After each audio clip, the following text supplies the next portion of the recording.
My name is Renata Quill, and I am 69 years old. I spent 32 of those years at the New Mexico State Record Center, cataloging other people's truths, birth certificates, contracts, deeds, wills. I liked order. I liked proof.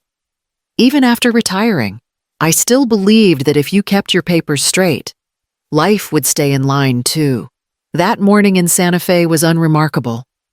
The sky had its usual pale gold tint, and my husband Ephraim was tinkering with the old coffee grinder. My son Dorian had dropped by the previous evening, his phone cracked nearly in half. He claimed he tripped on the porch and it slipped from his hand.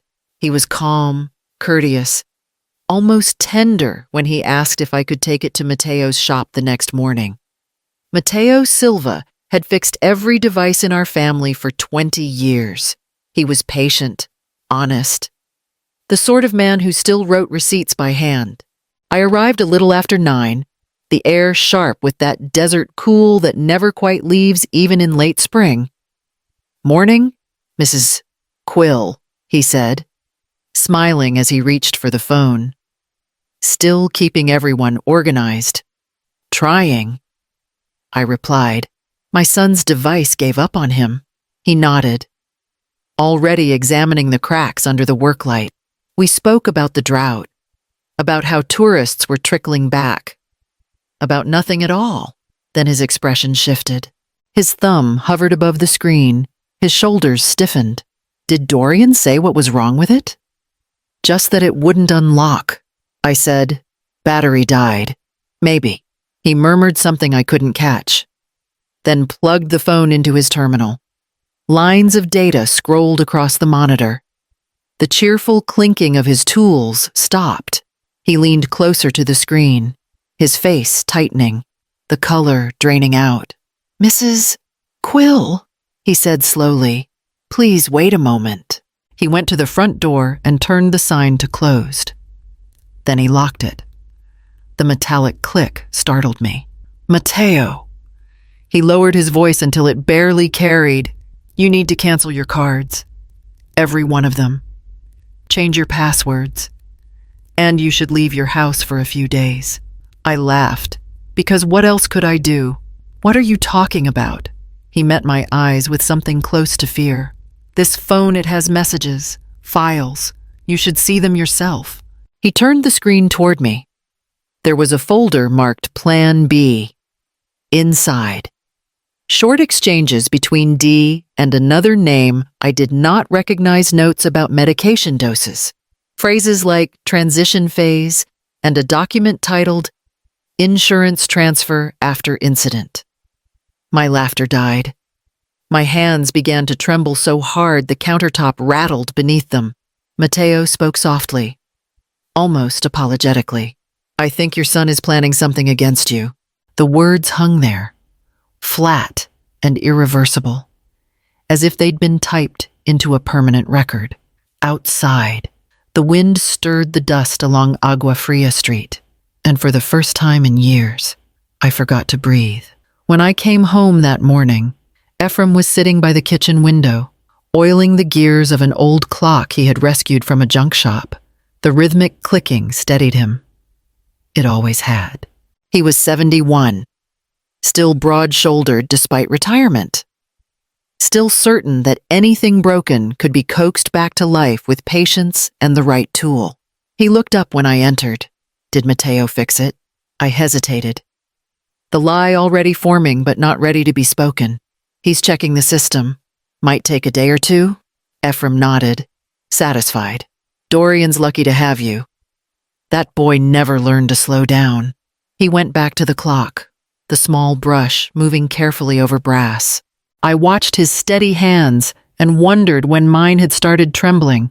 The house smelled faintly of cedar and coffee, the kind of comfort that comes only after decades together. We had built our routine as neatly as shelves in a library morning coffee, the paper folded just so. Afternoon walks past Canyon Road, where the galleries turned their lights on early in winter. Even our disagreements followed predictable steps, he teased. I sighed.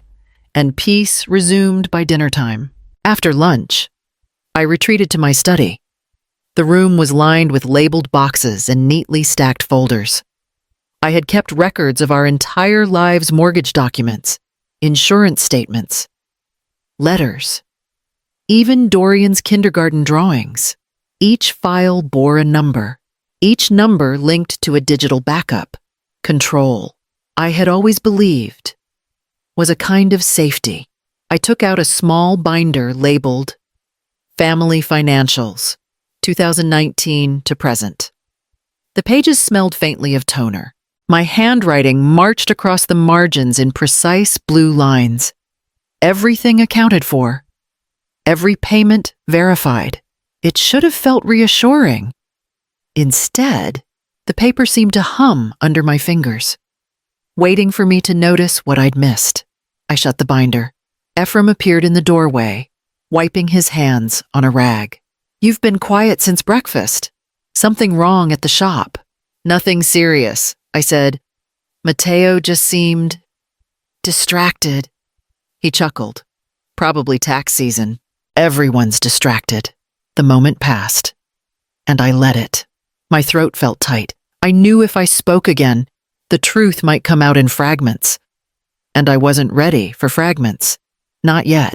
Later that afternoon, we walked our usual route along the riverbed trail. The wind lifted the cottonwood seeds like slow snow. Ephraim talked about repairing the fence behind the shed. I answered when I could, though my thoughts kept circling the folder I'd seen on that screen Plan B. The phrase clung to me. Heavier than air, colder than fear. When we reached the bridge, I leaned against the rail, the wood warm under my palms. Ephraim's hand brushed mine. "You're somewhere else," he said softly. "I was thinking about the archives." I lied again. "How much I miss sorting through history." He smiled. "You never stopped. Our whole house is a record room." He meant it as a joke, but I felt the words sink deep. He was right. I had built my life around preserving truth, proof of love, of work, of every promise kept. I had believed that if something was written down, stamped, or notarized, it was safe from corruption. Back home, I poured tea, lined up the cups perfectly on the counter, and listened to the faint ticking of his clock in the next room. The sound usually calmed me. Now it only reminded me of time counting down. I went to my study, opened my laptop, and pulled up our shared financial dashboard. Every number glowed calmly on the screen, unchanged. But for the first time in my life, the sight of organized data did not comfort me. It frightened me. I closed the laptop and whispered to the empty room. Documents keep truth safe. The words had always sounded certain. Now they felt like a warning. It was early evening when Dorian stopped by, the kind of dusk that turns everything bronze in Santa Fe. I had been folding laundry when his car pulled up. Music too loud, engine idling longer than usual. He stepped into the doorway with a smile that looked practiced. "Mom," he said, lifting a small paper bag, "I brought green chili stew from the market. Thought you and Dad could use a break from cooking." Ephraim appeared from the den, delighted. "Well, now that's thoughtful. Sit down, son." But Dorian didn't sit. He set the bag on the counter, then pulled his phone from his jacket pocket. The screen spiderwebbed with cracks. "Actually, could you do me a favor? Mom Mateo still has his shop open." "Right." I wiped my hands on a towel. "Of course." "What happened?" He rubbed the back of his neck. "Dropped it at a meeting. Whole thing froze up. I can't unlock it. And I've got to fly to Denver first thing tomorrow. It's got work files I really need." Ephraim frowned. "Can't you take it somewhere near the airport? I would." "But Mateo's the only one I trust." Dorian turned to me, lowering his voice. "He's old school, doesn't snoop through data like those chain stores. But he's picky, only deals with people he knows. He'll listen to you." I felt a flicker of pride at being useful. "I can stop by in the morning." He smiled. Relief, too quick. too polished. Perfect. Just tell him to check the power line and reflash it. Shouldn't take long. Ephraim opened 2 bottles of sparkling water, handing one to our son. Denver for how long? 2, maybe 3 days.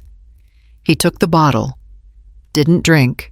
His other hand stayed tucked in his jacket pocket, tapping against something metal.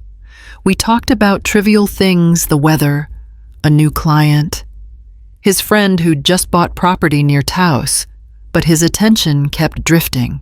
When Ephraim stepped outside to take a call, the mask slipped a little. Dorian's shoulders sagged.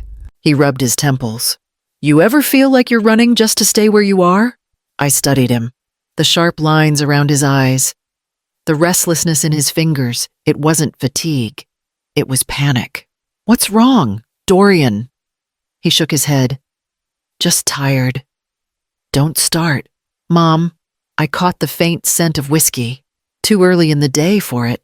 His phone buzzed again in his pocket, the sound tinny and urgent.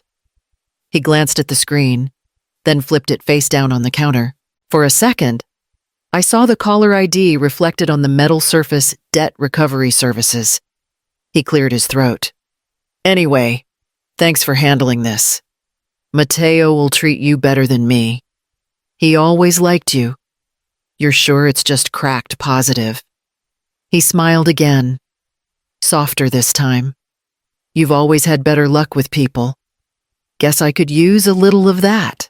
Ephraim came back inside, humming, unaware of the tension that had settled between us. So, when you're done with Denver, stop by again.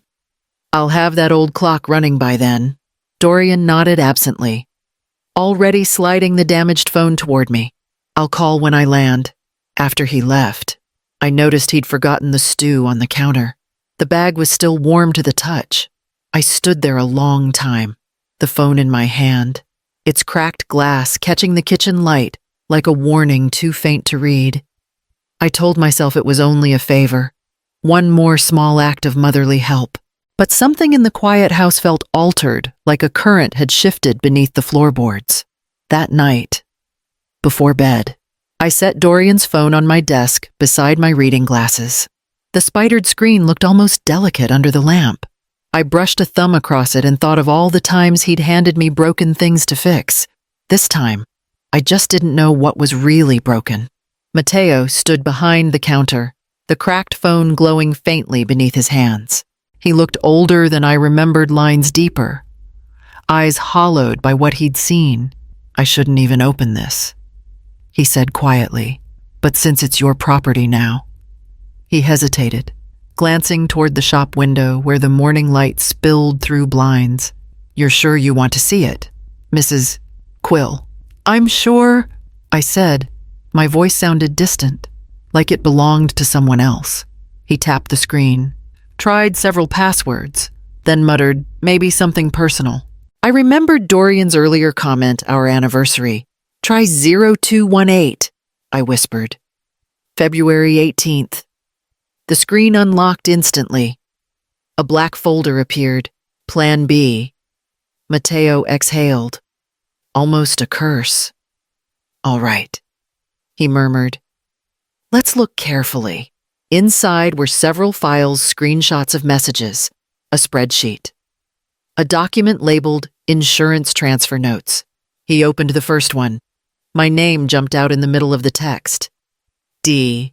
She's been forgetful lately. Dr. Laird says we should start documenting it. Dr. L. I'll note early cognitive decline in her file. Keep the dosage consistent. It needs to look progressive. My chest tightened. Cognitive decline, I said softly. They're talking about me. Mateo's lips pressed into a thin line. Who's Dr. Laird? Our family physician. I whispered. He's known Dorian since he was a boy. He opened another image. More lines of text appeared. Time-stamped over several months. D. Once the report is in place, the insurance will clear faster. Dr. L. After the incident, you'll need to act calm. It must seem like grief. I could feel my pulse hammering in my throat. Incident. Matteo shook his head slowly. This isn't a misunderstanding. Renata. He scrolled again. There were notes, dosage schedules, reminders to replace my medication labels, a phrase repeated through several messages, transfer after incident. I don't understand, I said, gripping the counter edge. What transfer? He opened the last file. A scanned form appeared, faintly watermarked. The name Dorian Quill sat neatly beside the word beneficiary. The amount $200,000 under life insurance transfer request. Something cracked inside me. He wouldn't. I started, then stopped. Matteo's voice softened. I think he would. Look, there's even a checklist for disposal of old prescriptions. He's planning to make it look like natural causes. The air in the small shop turned sharp, metallic. I couldn't seem to breathe enough of it. I forced my hands to steady. I need copies of everything, every message, every file. Can you send them to my phone? He hesitated. That's risky. Then print them. I said, please. He nodded and started the printer. The machine humming as pages slid out one by one, evidence piling like confessions. I gathered them carefully, aligning edges as if neatness could hold back the shaking. When he was done, I tucked the papers into my tote bag. Now restore it, I said. What? Put it back exactly how you found it. No sign it was opened. He understood immediately. You're protecting yourself. I'm protecting my husband. I corrected. For the next hour, we worked in silence. Matteo erased the recent access logs, reinstalled the cracked display, wiped his tools twice before returning them to their places. When he finally handed me the phone, it looked harmless again, just another broken object waiting for repair. As I stepped outside, the desert air hit me like thin glass, too bright, too sharp. My car waited at the curb, sun glinting off the windshield. I stood there a moment, clutching the phone against my chest. Somewhere between fear and disbelief, the thought formed, cold and precise. If this plan was real, how long had it already been in motion? I sat in the car outside Matteo's shop for several minutes, the phone heavy in my lap, the papers heavier still in my bag. The sunlight glared through the windshield, but I barely noticed it. My hands moved on their own years of habit, not panic. First, I opened my own phone. I photographed every page Matteo had printed, careful to frame the date on the clock in each shot. Then I saved them to a new folder labeled Archive A. My thumb hesitated before typing the password, the one I'd never shared with anyone, not even Ephraim. Next came the backup. Cloud copy, encrypted drive, external upload. Every instinct from my decades in the archives guided me. My father used to say that ink fades, but paper remembers. I had learned to make both remember. Record first, I whispered to myself. Cry later. When the last file uploaded, I locked the screen and leaned back. My heart was still racing, but the trembling in my hands had stopped. Logic was the only thing I trusted now. Logic and proof. I drove slowly through town, past the Adobe storefronts and the vendors setting out silver jewelry along Canyon Road. Familiar sights usually calmed me, but today the colors felt wrong. Too vivid, like they belonged to someone else's world. At a stoplight, I caught my reflection in the rearview mirror. My face looked calm, but my eyes had the brittle shine of someone trying not to shatter. I forced a deep breath. By the time I reached home, I had rehearsed the story half a dozen ways. Ephraim, there's been a misunderstanding. Or, Ephraim, Dorian's gotten mixed up with something serious. Every version felt absurd, too small for what I'd seen. He was on the porch sanding a chair leg when I parked. You're back early, he called. Matteo must be getting faster. Something like that. My voice cracked, so I pretended to cough. He studied me for a second, then set down the sandpaper. You all right, I will be, I said, walking past him. Inside. The familiar order of the house pressed against me the lined-up shoes, the labeled jars, the photographs perfectly spaced on the mantel. I had spent a lifetime believing structure could keep chaos away, but chaos had found a new doorway, and it had my son's face. I went to my study and closed the door. I took the printed pages from my bag and laid them across the desk in order message threads. Schedules. Insurance forms. The words blurred and reformed under my gaze. After the incident, dosage consistency, transfer confirmation. I opened my laptop again and began cataloging. File names, timestamps, cross-references. My mind ran on rails. It was the only way I knew to stay upright. When I heard Ephraim knock softly, I slid the papers under a stack of old tax forms. Come in. He poked his head through the door. You sure everything's fine? You're pale. Just tired. I said, it was a long morning. Dinner in an hour, he said gently, then closed the door again. The sound of his footsteps fading down the hall left me in a silence so dense it hummed. I opened the desk drawer and pulled out a new notebook, the kind I used for personal records. On the first page, I wrote Incident Log April 17th, 2023, Subject Dorian Quill, Possible Fraud and Medical Manipulation. The words looked clinical, detached, almost peaceful. But when I capped the pen, a tremor finally escaped me, running from shoulder to wrist. I sat there, breathing carefully, until it passed. I would not confront him yet, not until I knew how far the rot went. How many hands had touched this plan? Still, as I heard Ephraim humming from the kitchen, a colder thought edged in when I did tell him. Would he even believe me that night? I waited until the kitchen was dark and the house felt small again. Ephraim sat at the table, half reading the newspaper, his glasses slipping down his nose. The smell of varnish from his afternoon project lingered faintly in the air. I set my toad on the table and said, I need you to see something. He looked up, smiling gently. You sound like you're about to sell me insurance. Ephraim, please. My voice cracked. Just look. I pulled out the printed pages and spread them across the table like maps to a disaster. His eyes moved from one line to another, brow furrowing deeper with each sentence. D. She's getting forgetful. Dr. L. Increase dosage. It must look gradual. D.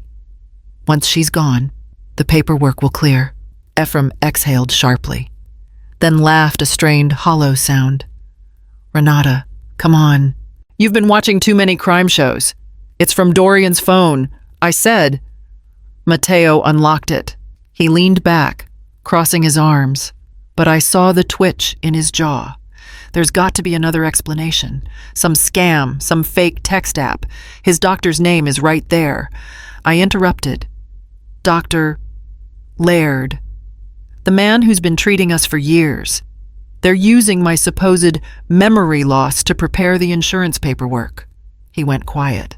The only sound was the faint ticking of the clock above the sink. Then he pushed back his chair and walked to the sink, gripping the counter until his knuckles whitened. When he finally spoke, his voice was low, almost whispering. You're saying our son, our only son, is planning to kill us for money. I'm saying the proof says that, I replied. He turned around, face pale, mouth tight. Maybe someone hacked him. Maybe I slid the insurance transfer form toward him. Look at the signature. His, not mine. He stared at it for a long time. Then he sat back down slowly, pressing both hands to his face. Jesus Christ. We stayed like that for several minutes, neither speaking. I watched the paper tremble slightly in the draft from the window. When he looked up again, his eyes were wet but steady. We go to the police. Not yet. Not yet. His voice rose, the first spark of anger. Renata. He could already be. Think, Ephraim.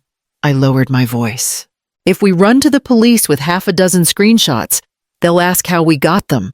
We could lose the only leverage we have. We need more proof bank accounts, medication records. Quietly, he stared at me like he was seeing someone new. You sound like you've planned this before. I spent 30 years preserving evidence. I said softly, now I'm just doing it for us. He rubbed his forehead, torn between fury and fear. And what if he finds out we know? Then we'll already be ready. Silence again. The clock ticked. The refrigerator hummed, and the air between us thickened until he finally reached across the table and covered my hand with his. His grip was strong, almost desperate. All right, he said. We'll do it your way, but promise me one thing you'll tell me everything. No more hiding details. I promise. He stood, took both our phones from the counter, and placed them in the metal bread box. If he's tracking us, it stops tonight, he said. The house listens enough already. We locked the bedroom door for the first time in years. Lying beside him in the dark, I could feel the tremor in his breathing, somewhere in the house. The old pipes groaned. Ephraim whispered, we're not helpless. Renata, we've built too much to let him destroy it. I wanted to believe that. I truly did. But as I stared into the darkness, one thought pulsed louder than the ticking clock outside our door. Could two retirees really outthink their own son? He came 2 days later, smiling too wide and holding a grocery bag like an offering. The sound of his car crunching on the gravel drive made my stomach clench before I even saw him. Mom, Dad, he called out. Voice bright and casual. I brought a few things, figured you might need restocking. Ephraim was in the workshop, but I called him in. Dorian's here, I said, keeping my tone even. Our son walked into the kitchen, setting the bag on the counter. Whole grain bread, almond milk, your favorite herbal tea, he listed, pulling each item out carefully. Thought I'd save you a trip. That's thoughtful, I said. You didn't have to. He shrugged. I was in the area. That was a lie. His office was 20 minutes away in the opposite direction. Ephraim leaned against the doorway. Good to see you, son. Dorian grinned, but his eyes were scanning slowly, deliberately. The pill organizer on the counter caught his attention for just a second, but it was enough. You still taking all these? He asked lightly. For my blood pressure, I said. Same as before. He picked up the box and turned it, pretending to check the labels. I should talk to Dr. Laird about simplifying your regimen. Too many pills can be confusing. Ephraim's jaw tightened. We're managing fine. Dorian smiled again, that gentle tone he used when he thought we were being fragile. I'm sure you are, Dad. Just looking out for you both. I pressed my hand into my pocket, feeling the slim recording pen nestled there, the red light hidden by my thumb. My voice stayed calm. We appreciate it, sweetheart. You've always been helpful. He looked at me closely, maybe searching for weakness. You've been remembering to take them at night. Right, Mom. Yes, I said, smiling. I even keep notes. You know how I like my lists. Something flickered in his face, a flash of irritation, quickly masked by warmth. That's good. Organization is important. He unpacked the rest of the groceries, moving easily, but his eyes kept darting to corners of the room, the drawer where we kept spare keys, the phone charger, the mail pile. Every motion was smooth, deliberate. Ephraim broke the silence. You're working hard these days, huh? Always, Dorian said, but it's paying off. We're close to closing a big client. Once that's done, things will ease up. Still headed to Denver? I asked. He paused just long enough for me to notice. Postponed. Timing didn't work out. He began wiping the counter with a napkin, though it didn't need cleaning. His movements were steady, rehearsed. Then, casually, have you updated your bank passwords lately? Mom. You used to write them down. Ephraim straightened. Why would she need to? Just thinking of security. Dorian said easily. Lots of scams lately. Seniors get targeted, I'm aware, I replied, meeting his gaze. For a moment, the room went still. 3 people, 1 kitchen, and a silence thick with what none of us dared to say. He broke it with a soft laugh.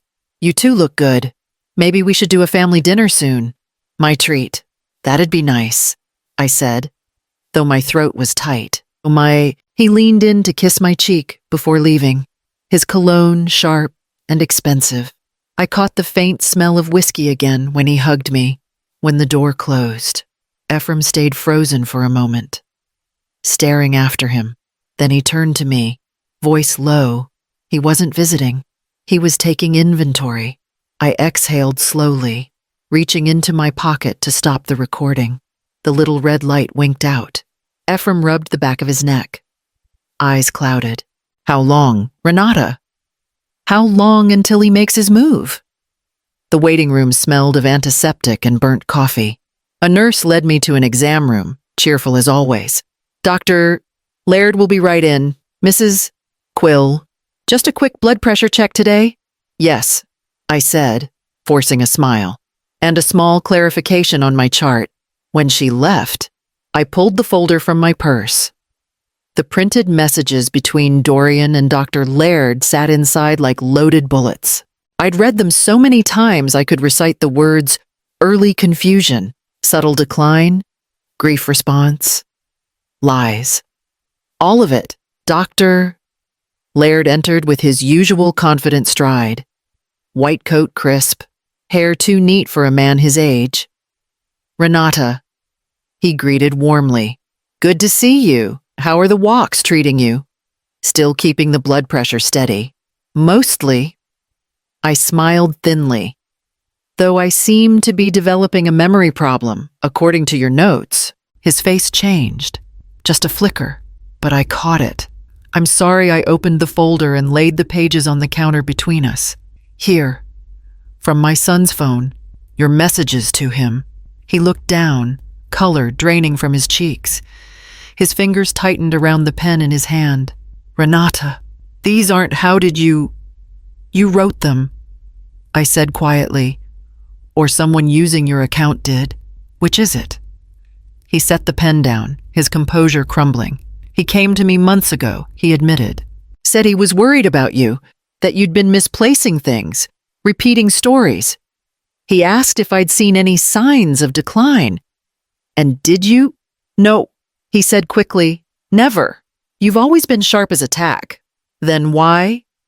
I asked, sliding 1 page forward. Does your signature appear on a preliminary report describing early-stage cognitive impairment? He rubbed his temples. He said it was for insurance purposes, long-term care planning, nothing harmful. I should have known better. He's persuasive. Persuasive, I repeated, letting the word hang. He's planning to kill us, doctor. That's what your signature is supporting.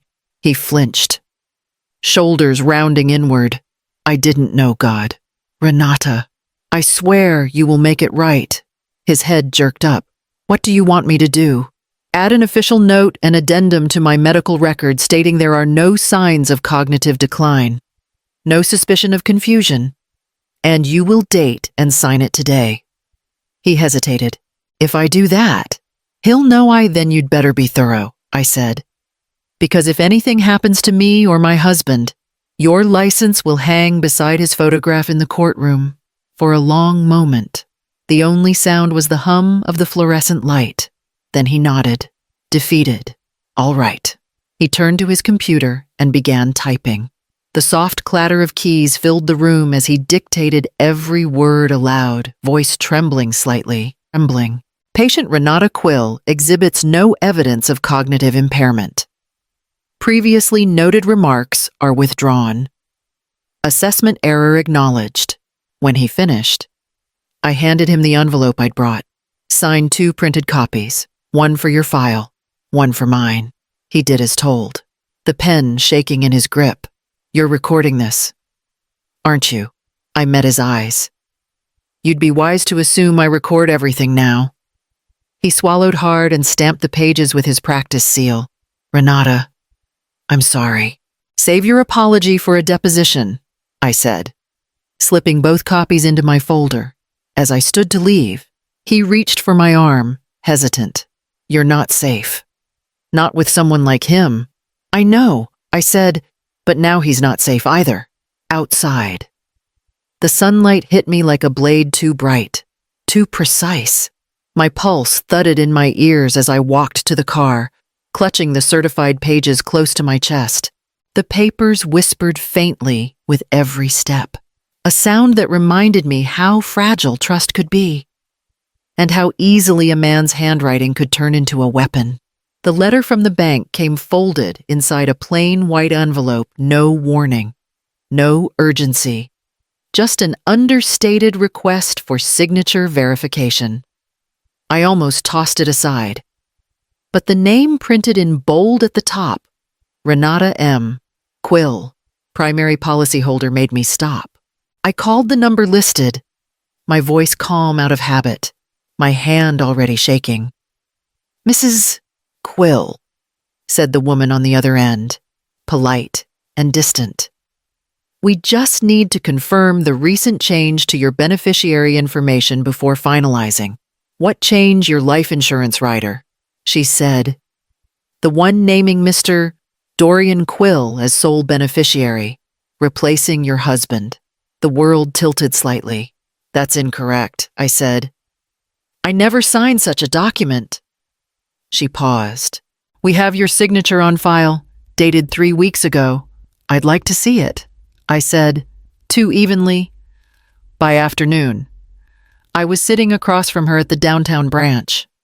The office smelled like carpet cleaner and lemon polish. She pulled up a digital form, turned the screen toward me.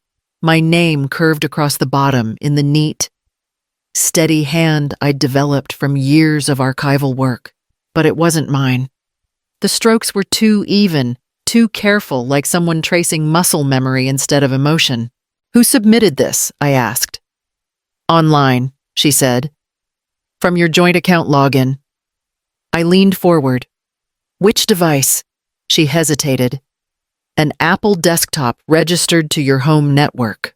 Ephraim's hand found mine under the desk, his grip tight enough to hurt. Can you freeze any linked transfers? He asked. Of course, she said, but I'll need confirmation from both of you. We signed a new affidavit together, the ink trembling slightly under my fingers.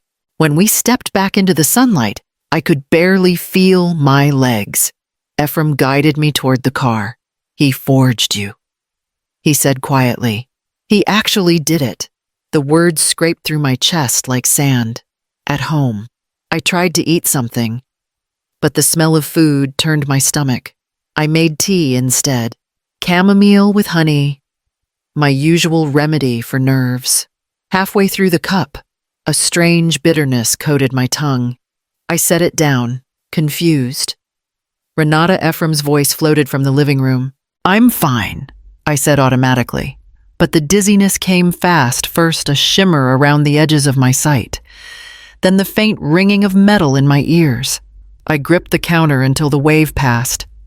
My knees nearly buckled. By the time I could stand straight again, Ephraim was beside me, face pale. You're not fine, just lightheaded. He didn't believe me. Hospital. Now. At the emergency room. The fluorescent lights hummed overhead while the nurse drew blood. I watched the vial fill dark, steady, ordinary, and wondered if it carried proof of my son's intentions. The results came later that evening. The doctor, a woman with kind eyes and too much hesitation, said, "You have trace levels of oleandrin in your system. It's a cardiac glycoside found in oleander plants. Very toxic in larger doses. Have you been gardening?" Ephraim answered for me. "She hasn't touched the garden in months. Could it come from food?" I asked. "Possibly," she said, though her tone said unlikely. "We'll monitor, flush your system, and report the test." Back home, I stared at my teacup still sitting in the sink. Tiny yellow petals clung to the rim. Ephraim washed it silently, then placed it upside down on the rack as though that gesture alone could stop the next attempt. We sat at the kitchen table, the same one where Dorian had once done homework and laughed at his own jokes. Now, that laughter echoed like an accusation. "We need to shut him out completely," I said finally. "Every account, every access." Ephraim nodded. "Already called the bank's fraud department. They'll flag everything in his name."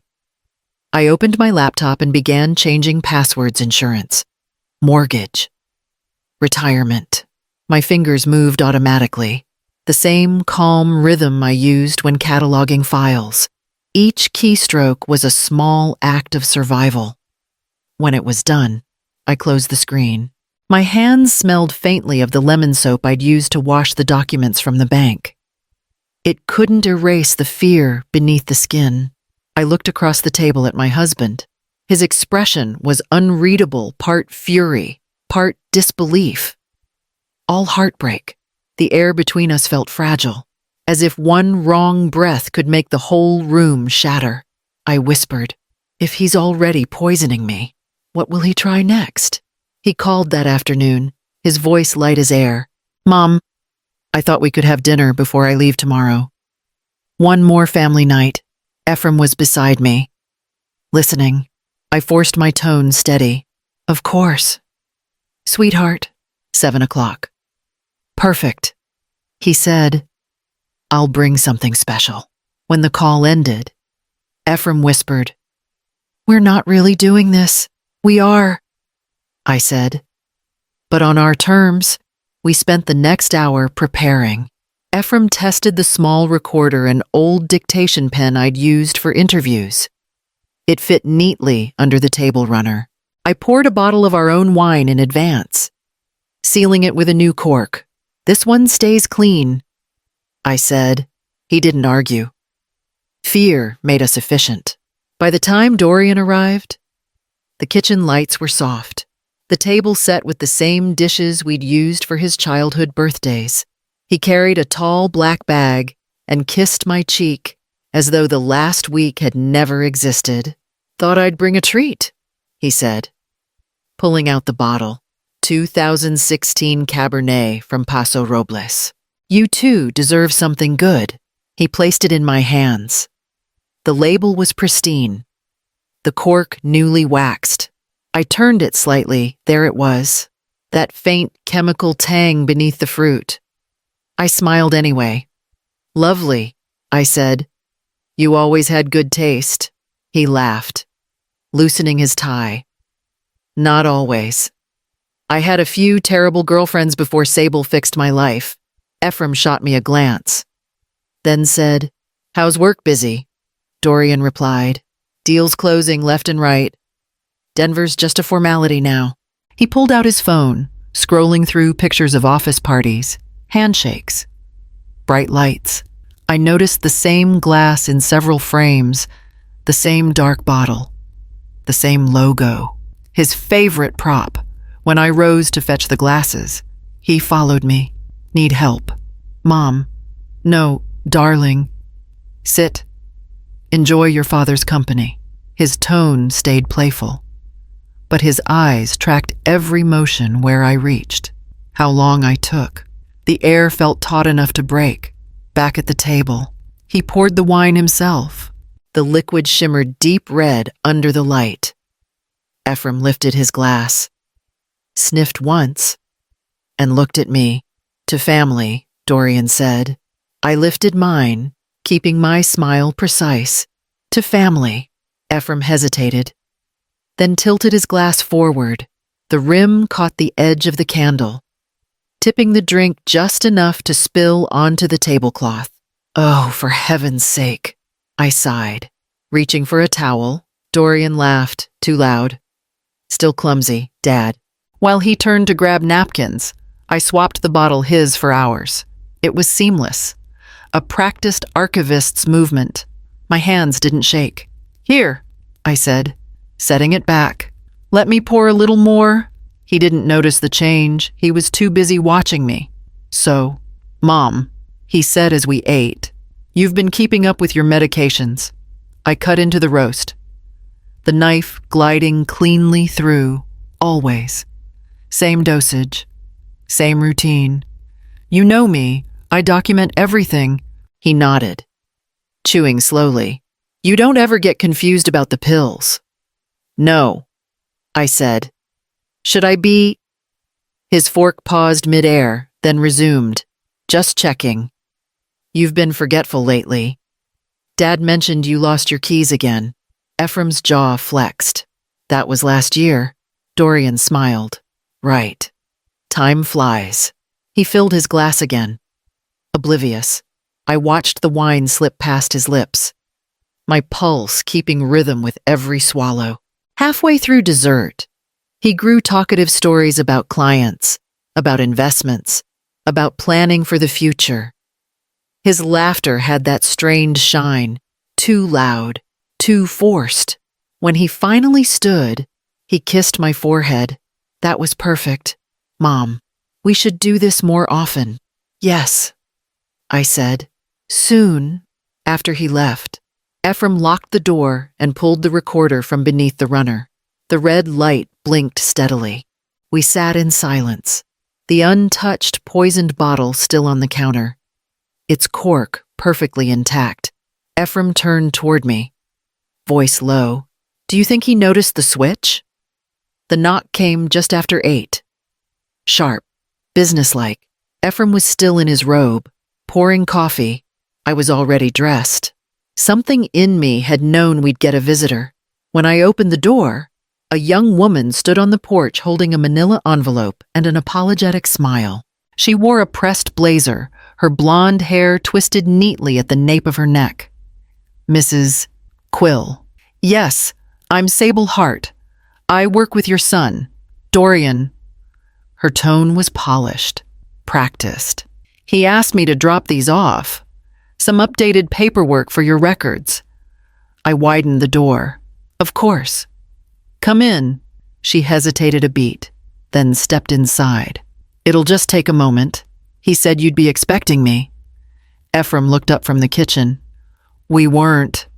Sable's smile tightened. Oh, maybe he forgot to call. He's been swamped preparing for his trip. Coffee, I asked. She blinked. I don't want to impose. It's already made. I gestured toward the table, hiding the small phone propped behind the sugar jar, camera running. Sit, please. Ephraim set 3 mugs down, his expression unreadable.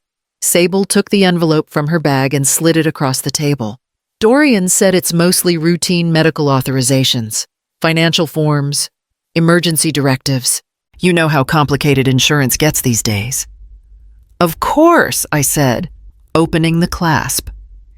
Inside were 6 pages, each neatly tabbed with colored markers. The first page bore my name and Ephraim's, printed under a heading that read, Durable Power of Attorney and Medical Proxy. I skimmed the text, pulse quickening. It says here, Dorian will have full authority to manage our medical care and financial accounts in the event of diminished capacity. Sable nodded brightly. Just precautionary, in case something ever happens. Ephraim leaned forward, reading over my shoulder. And this part. He pointed to the last paragraph. Sable's voice softened.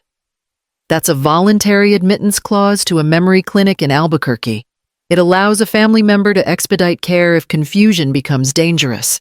Ephraim's hand slammed down on the table, hard enough to rattle the cups. Confusion. Who the hell wrote this, Dorian? She said, startled. He said you'd already discussed it. I looked up at her. We didn't. Color drained from her face. Oh, well, maybe it's just a draft. Then you won't mind if we keep a copy, I said. Her eyes flicked to the envelope. Actually, I'm supposed to collect signatures and return it today, then you'll leave it unsigned, I said calmly. Ephraim rose from his chair, voice low but steady. Do you know what's in those pages? Miss Hart, you're delivering a forged legal instrument that would strip 2 people of their rights. She stammered. Mr. Quill, I I'm just assisting. Assisting what I asked. Fraud, conspiracy, forgery. Her mouth opened, then closed. The mask of professionalism cracked. I stood, sliding the papers back into the envelope. You'll tell Dorian we reviewed them, and that we'll consult our attorney before signing anything. Sable rose quickly. I'll do that. Before you go, I said, could you confirm the address of your firm? I'd like to make sure our lawyer has the right contact for correspondence. She swallowed hard. Of course. She scribbled something on a notepad, her handwriting shaky. As she reached the door, I said quietly, we record all visitors for security reasons, just so you're aware. She froze, then forced a smile. Understandable. When the door closed behind her, Ephraim exhaled like he'd been holding his breath for hours. She knew, he said. She absolutely knew. I opened the envelope again, snapping photographs of every page, then sealed it inside a plastic folder marked Evidence. April. Ephraim touched my shoulder. We're running out of time. I looked toward the window, where the morning light fell across the table, the same table where Dorian used to eat cereal before school, the same place he'd now tried to erase us. We're not out yet, I said. We're just getting the proof. The red light on my phone camera blinked once before fading out. The recording was complete. The proof was growing stronger. Whether it would be enough before he made his next move, I couldn't yet know. Inez Calder's office was tucked behind an old law library on Palace Avenue, quiet and unassuming, the kind of place that smelled of paper and resolve.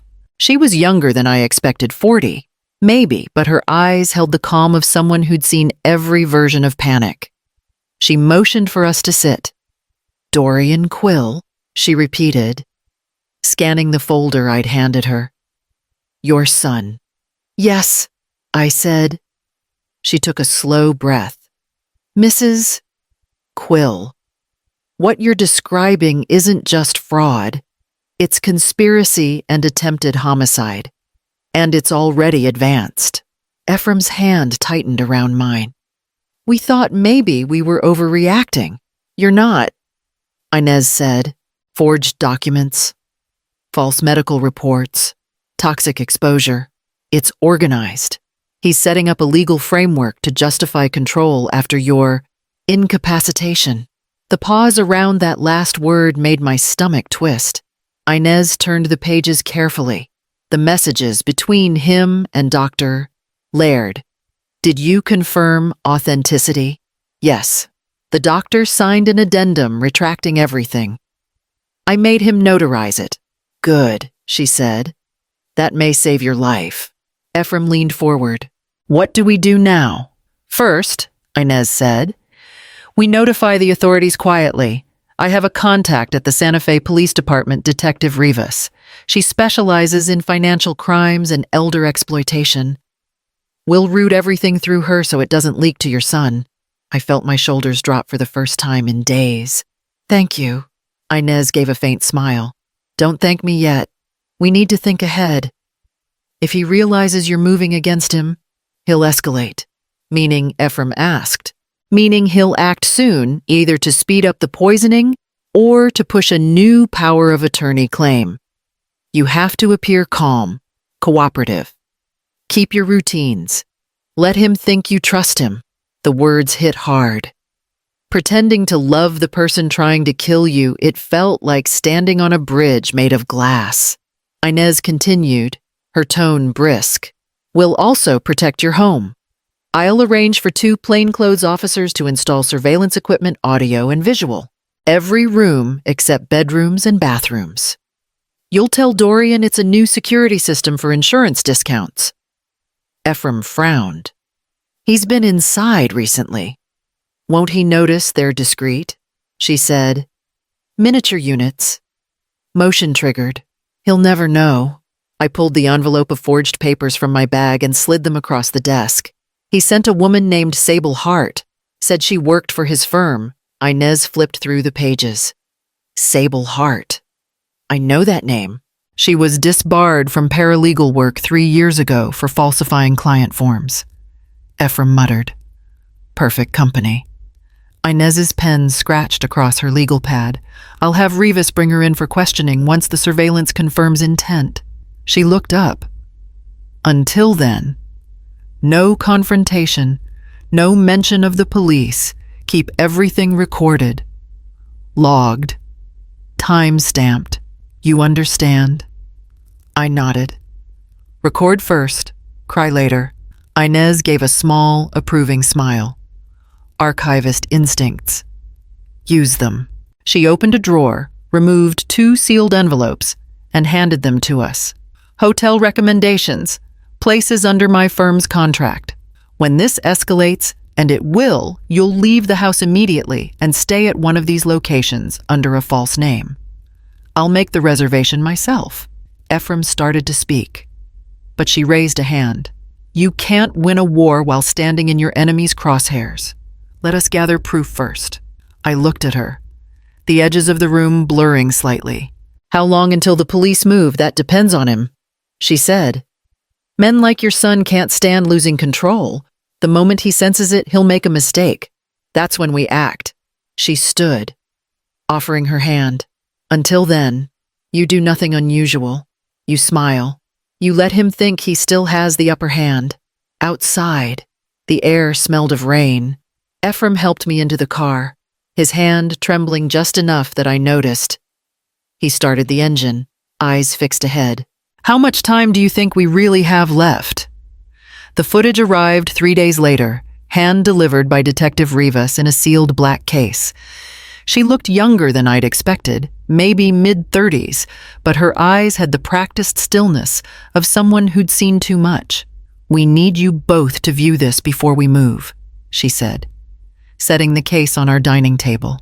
Ephraim stood behind me, one hand on my shoulder. Rivas slid a small drive into her tablet, keyed in a password, and pressed play. This is from the evening of April 22nd, timestamp verified, motion triggered at 21:17 hours. The video opened on our living room. I recognized the grain of the wood floors, the faint reflection from the lamp we'd always left on for comfort. Then came movement, the front door opening. Dorian stepped inside, dressed in dark clothes, glancing around with the easy familiarity of someone entering his own home. He carried 2 reusable grocery bags. Ephraim inhaled sharply. I kept my hand still. He walked straight to the kitchen, placing 1 bag on the counter. From it, he pulled 2 identical bottles of wine. He opened a small case from his pocket and sprinkled powder into one, swirling it carefully. Then he resealed the cork with a hand press, calm, efficient, like it was an ordinary errand. Rivas spoke quietly, as though afraid to disturb the moment. He used a secondary adhesive, same type often found in commercial wineries, nearly undetectable. Ephraim's voice came out rough. He practiced this. The next part showed him opening the second bag pill bottles. He compared labels from our prescriptions to a printed list, unscrewed caps, swapped capsules, and resealed them. The precision made my stomach turn. He looked comfortable in that kitchen, his childhood kitchen, as if the act was another household chore. When the angle shifted, his face came close to the camera.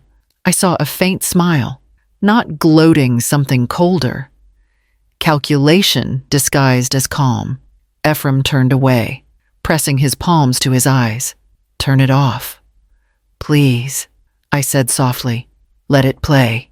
Rivas hesitated, then continued the recording. Dorian moved to the hallway, checking drawers and mail. He paused at the desk, where I kept the binder of family records. He flipped through, removed a document, and took a photograph with his phone. Ephraim muttered, "He's cataloging what he'll inherit." I could hear my own breathing, shallow and uneven. Rivas watched us, her hand hovering near the pause button, but I gestured for her to let it go. Finally, Dorian stood at the counter again. He poured a small glass of the poisoned wine, smelled it, smiled faintly, and poured it down the drain, testing potency. Perhaps. Then he left no rush, no guilt, just the quiet rhythm of footsteps fading into the hall. The timestamp ended at 21:32, 15 minutes, 15 minutes to dismantle a life. Rivas stopped the playback. We have enough for arrest and probable cause for attempted homicide. We'll retrieve the bottles for lab confirmation. Ephraim whispered. We should have called you sooner. She shook her head. You did everything right. This kind of patient saves cases. I nodded, unable to speak. My eyes stayed on the paused image of Dorian, half turned toward the camera, unaware it was catching him in the act. His face looked so normal, the same features I'd kissed goodnight 1,000 times, now frozen mid-breath like a stranger's. Ephraim moved to the window, staring out at the quiet street. I can't. He stopped, unable to finish. Rivas closed her tablet gently. We'll move tonight. Quietly. You'll both stay at the hotel Inez arranged. I found my voice. Will you let me know before you take him? Yes, she said, but we'll keep you away from the scene. She rose, gathering her things, leaving the air behind her heavy and sterile. When the door closed, Ephraim slumped into a chair, face buried in his hands. I sat beside him, staring at the blank wall across the room, where the camera still blinked faintly in its corner. I thought of the years I'd spent teaching Dorian the value of honesty, of evidence, of truth written down. All those lessons had bloomed into something twisted, efficient, and cold. I pressed my fingers together to keep them from shaking. Ephraim's voice broke the silence. They'll arrest him. Renata, it's over. I nodded slowly, but my chest felt hollow. The physical proof had come. Every mother's nightmare turned to pixels and timestamps. I wasn't sure what hurt more, knowing he'd tried to kill us, or realizing that in some quiet, deliberate way, he already had. Rivas's final words echoed faintly in my mind. Probable cause. Attempted homicide. Enough for arrest. And yet, underneath it all, another question coiled tighter than fear. Could I truly stand in a courtroom and testify against my own son? They came at dawn. Detective Rivas had told us the night before, stay inside, curtains drawn. You'll hear the sirens before you see the lights. Ephraim and I sat on the edge of the bed, fully dressed, hands clasped like people waiting for bad weather to pass. When the noise came first, the tires, then the shouts. It didn't sound real. From the patrol car parked 2 houses down, I watched it unfold. Rivas sat in the front seat, eyes sharp, radio steady against her shoulder. There, she said quietly. Silver sedan, that's them. Dorian's car turned onto our street, slower than usual, as if he sensed something off in the air. Beside him sat Sable Hart, her face pale, hair pulled into the same precise knot as before. The unmarked cruisers closed in fast, one in front, one behind. A third came from the cross street. Tires screamed. Rivas opened her door and called out, Dorian Quill. Step out of the vehicle with your hands visible. He didn't move at first. Then he slammed his hands against the steering wheel and shouted something I couldn't hear. Sable's door opened first. She stumbled out, shaking, clutching her bag like a shield. Her voice carried across the quiet morning. I didn't touch anything. It was all him. Rivas motioned for her to kneel. Officers moved in, calm, methodical. Then Dorian stepped out. His face was bare of expression, almost bored. He raised his hands, palms forward, like someone posing for a photograph. Rivas kept her voice even. You're under arrest for attempted homicide, forgery, and fraud. You have the right to remain silent. He cut her off, laughing. You think you can prove that Rivas nodded once? We already did. The officers cuffed him. His eyes scanned the street, and for a second, They found me through the glass. That was when the anger bloomed. Not panic, not shame, just fury, clean and focused, aimed like a weapon. Ephraim shifted beside me, whispering, "Don't look at him." But I couldn't turn away. The son I'd raised stood in the morning light surrounded by police, his wrists bound, his voice still sharp with arrogance. He called out, "Mom, tell them it's a mistake." I opened my mouth, but no words came. There was nothing left to defend, nothing left to explain. Rivas gestured for the evidence techs. One officer opened the trunk of Dorian's car and lifted out a box wrapped in a towel. Inside were the items they'd tracked through the footage: prescription bottles, transfer papers, a single wine bottle half filled and corked again. They sealed it in an evidence bag. Labeled bright against the glass. The final toast. I thought. Rivas turned toward the patrol car. "We're done here," she said softly. Ephraim exhaled. The sound like something giving way. I felt his hand find mine, his thumb moving in slow circles over my knuckles, grounding me. We stayed there while the cars rolled away, Dorian in the back of one, Sable in another. Lights flashing faintly against the adobe walls. When the street fell quiet again, only the echo of the sirens lingered. Rivas came back to the car window. "He's in custody. You can breathe now." I nodded, though breathing felt like work. She placed a small card in my lap. "You'll be called to testify once the case files are processed. Take a few days. Stay somewhere safe." Ephraim thanked her, but I barely heard him. My gaze had fixed on the evidence bag resting on her seat, the wine bottle gleaming faintly under the early sun. I wondered how something so simple, so ordinary, could contain the sum of our undoing. As Rivas drove us to the hotel, I pressed my forehead to the glass, watching the world slide past the same streets where I'd walked my son to school. Now lined with yellow tape in my memory, justice had arrived, but it carried no peace. In the back seat, I finally whispered the thought that had been sitting in my throat since the moment they cuffed him. "What does justice cost?" I said. "When it's your own blood." The county detention center smelled of bleach and metal. I sat in a small gray room with a glass partition. The receiver heavy in my hand. Dorian was led in a minute later, shackled. His orange jumpsuit wrinkled as though he'd slept in it. When he saw me, he smiled faintly. "You didn't have to come." "I did," I said. He picked up the receiver on his side of the glass. For a moment, neither of us spoke. The silence stretched until he finally said, "I guess you wanted to look me in the eye." I wanted to understand. I said, "Why?" His expression hardened. "You make it sound simple." "It is simple," I said. "You tried to kill us." He flinched but didn't look away. "I wasn't going to God, Mom. It wasn't like that." "Then what was it?" He leaned forward, voice low and sharp. "You and Dad spent your lives hoarding everything. Every penny, every rule, every ounce of control. You built this fortress of routine and left me outside it. I just wanted freedom, a chance to live before I end up like you." I stared at him, at the face I'd memorized since he was an infant. "Freedom," I repeated quietly. "That's what you call it." His eyes flicked toward the guard and back. It was only supposed to be money, insurance. Sable said there were ways to do it clean, legal loopholes, like power of attorney, transfers, trusts.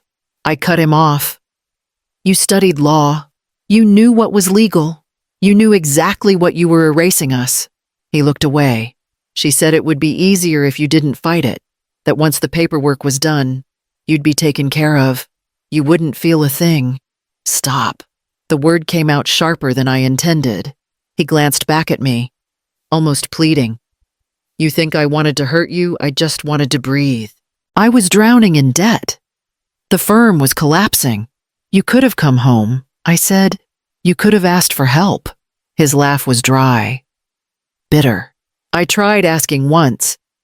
"You lectured me about responsibility because I believed you could rebuild." I said, "Not destroy." He pressed his palm to the glass, fingertips leaving faint smudges. Mom, I didn't mean for it to go that far. I didn't touch the glass.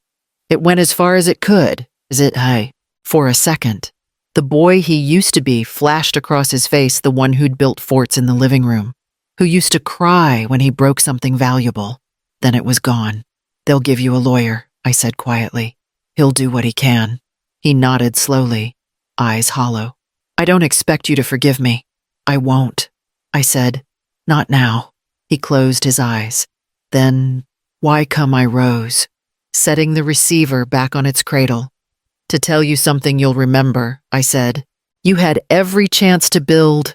You chose to steal life instead. When I walked away, I didn't look back. The door shut behind me with a sound too final for mercy. The morning after the sentencing hearing, the sun felt too bright for the kind of day it was. Ephraim sat at the small kitchen table of our new apartment, reading the newspaper headline aloud in a quiet voice. Former attorney found guilty in attempted poisoning of parents. Toxicology reveals. Months of gradual exposure. And he folded the paper and set it aside. It's over, Renata. I poured him coffee, still half disbelieving that ordinary gestures could exist after so much ugliness. Over doesn't mean finished, I said. He reached for my hand. Maybe not. But we're here. We had sold the house on Canyon Road. Too many ghosts. Too many questions. Our new place was smaller, on the top floor of a modest building downtown. From the window, we could see the cathedral's bell tower and, beyond it, the slow rhythm of Santa Fe traffic. Reporters had lingered for weeks after the trial, leaving messages on the door, asking for interviews about the brave couple who caught their son. I stopped answering the phone. Eventually, they moved on to newer tragedies. My therapist, Dr. Ruiz, said silence could be healing if I filled it with the right kind of noise. So I began attending a small group that met every Thursday at the community center, a circle of people my age who'd survived financial or emotional manipulation by family members. The first meeting, I barely spoke. The second, I told them about the documents, the poisoning, the trial. When I finished, a woman across the circle reached over and said, "You sound like you survived your own house fire." I smiled faintly. I suppose I did. Ephraim insisted on joining the next week. He listened more than he spoke. But when he did, his voice was steady. I used to think protecting my family meant fixing what broke. Now I think it means knowing when to step back and let truth do the work. The group leader, a retired social worker, asked if I'd consider helping organize a workshop on digital safety for seniors. I said yes before I could think. So on Thursday mornings, I sat at a folding table in the multi-purpose room, showing men and women how to check their account settings, how to read contracts before signing. Every time I said, "Never hand over power without proof," I heard my own voice from that kitchen months ago, whispering to myself, "Record first, cry later." At night, Ephraim and I wrote in our journals.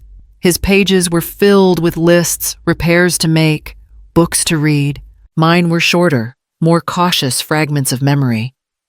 Small lessons written like instructions for the next life. One evening, he looked up from his notes. "Do you think we'll ever forgive him?" I thought about Dorian's face in the courtroom, the cold certainty that had finally cracked into something like regret. Forgiveness isn't a door. I said, "It's weather. You learn to live around it." He nodded, closing his journal. The apartment was quiet, but it was a kind of quiet we'd earned, the ordinary kind that didn't hide danger. I turned off the light, leaving only the faint glow from the city outside. In the reflection of the window, I could just make out our two silhouettes sitting side by side. Smaller than before, but still here. If survival wasn't the end, maybe this was the beginning of whatever living again was supposed to mean. 1 year after the trial, the desert had learned to be gentle again. The mornings were still cold, but they no longer carried that sense of waiting for disaster. Mateo's repair shop had changed too. The narrow storefront on Agua Fria Street now smelled faintly of coffee and printer ink. He had expanded the back room into a reading corner, lined with mismatched shelves, second-hand books, and a single long table. The brass plaque above the doorway read, "Built by boundaries, kept by respect." I'd paid for the renovation myself. Nothing extravagant, just enough to give the space warmth. Mateo refused payment at first. "You already gave me the story," he said. "That's worth more than the wood and paint." I smiled. "Then consider this my thank you for saving my life." He shook his head. "You saved it yourself." I only pointed to the fire. Now, once a week. I came in to lead workshops for seniors on how to protect their digital lives. Most of them came from the library, nearby teachers, retirees, widowers, people with kind eyes and tired hands. We talked about passwords, scams, and power of attorney. But between the technical steps, they shared stories: a son who forged checks, a niece who sold a house without permission, a friend who fell for a voice on the phone pretending to be family. Each story left a weight in the room, but not despair. There was something freeing about turning pain into information. Documentation, I told them, isn't just about keeping records. It's about keeping yourself. One afternoon, after the class had left, Mateo came in carrying the mail. "This one's for you," he said, handing me a plain white envelope. The handwriting stopped me cold. It was Dorian's. The return address was the correctional facility in Los Lunas. Date stamped 2 weeks earlier. I turned it over in my hands but didn't open it. Instead, I walked to the file cabinet in the corner, the one labeled Workshop Resources. Inside, behind a folder marked Case Studies, was another tab I'd created months ago. When ready, I slid the letter beneath that divider and closed the drawer. Mateo watched quietly. "You sure I'm sure?" I said. "Some things have to wait for their own time." He nodded, leaving me alone with the faint hum of the old ceiling fan. When I stepped outside, the air smelled of rain coming off the mountains. I stood for a while, watching the afternoon light wash over the street. Across the road, a young woman helped her grandmother out of a car, laughing as she steadied her arm. Ephraim would be home by now, tending to his herbs on the balcony of our apartment. We had both grown older in different ways, but the fear that once filled every corner of our days had turned into something else, vigilance with a pulse of peace beneath it. I locked the shop, ran my fingers once over the brass plaque, and whispered the words under my breath: "Built by boundaries, kept by respect." Then I smiled. I once archived history. Now I guard the present. Some inheritances are money, others are warnings that save the next soul in line.